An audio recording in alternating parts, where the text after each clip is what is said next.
గురువులు ఏం చేస్తారు? కానీ హిమాలయాల గురువులు ఎప్పుడు కూడా 24 గంటల పాటు మీరందరూ సుభిక్షంగా ఉండాలనే కోరుకుంటారు. వేరే ఆలోచన అయితే చేయరు. ప్రజలు ఎంత సుభిక్షంగా ఉంటే అంత మేము ఆనందంగా హిమాలయాల్లో ఉంటాం.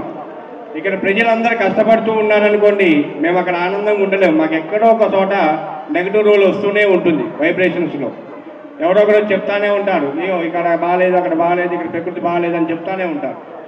కాబట్టి హిమాలయన్ మాస్టర్స్ కానీ, ఋషిమండల నివాసులు కానీ, మహర్షితత్వంలో ఉన్నవాళ్ళు కానీ, చాలామంది సిద్ధ పురుషులు కానీ, సిద్ధి తత్వం పొందిన వాళ్ళు కానీ, వీరంతా కూడా మీ గురించే, ప్రకృతి గురించే ఆలోచన 100% ఇస్తారు.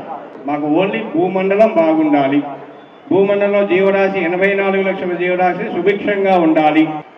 ఒక మనకి ఎర్త్‌క్వేక్ రావాలి అన్నా, వాల్కనోస్ బ్లాస్ట్ కావాలన్నా ఒక సమయం క్రియ ఉంటుంది. ఆ సమయం క్రియను బట్టి అక్కడక్కడ ఆ ప్రాంతాలలో విషయాలు ఏమైనా ఉన్నప్పుడు దానికి ఇబ్బంది లేకుండా కొంచెం ఉరువు తగ్గించడానికి గురువులు చాలా వరకు కష్టపడతారు. ఎందుకంటే మీకు జరిగిన తర్వాత తెలుస్తుంది, అది వచ్చేది మాకు జరగక ముందు తెలుస్తుంది.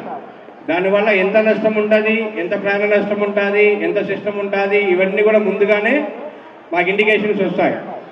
ఆ ఇండికేషన్ వచ్చినప్పుడు మీరు పడిన తర్వాత బాధ కన్నా అది పడేంతవరకు కూడా మా టెన్షన్ అయినా. ఇక ప్రకృతి వికరణ తాండవం చేసినప్పుడు అవి కూడా మనకి 100-200 సంవత్సరాల క్రితం నాటి రికార్డు వస్తుంది, అడ్వాన్స్ రికార్డు వస్తుంది. అడ్వాన్స్ రికార్డులో కూడా ముందుగానే హెచ్చరిస్తాం.